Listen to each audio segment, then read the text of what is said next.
Por que você sente pontadas ou fisgadas no peito do nada? Essa dor repentina, como se uma agulha atravessasse o tórax, provoca pânico imediato.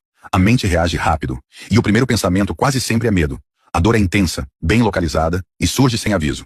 Esse fenômeno tem nome: síndrome da captura precordial.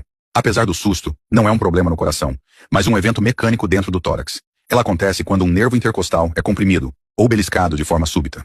Na maioria das vezes, o envolvido é a pleura, uma membrana fina que reveste os pulmões.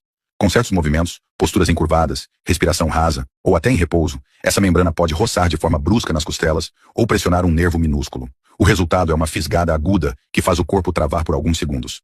O sinal mais característico é a dificuldade para respirar fundo. Inspirar dói tanto que o corpo reage automaticamente, passando a respirar curto e superficial. A sensação é de que a dor piora quando você tenta encher os pulmões.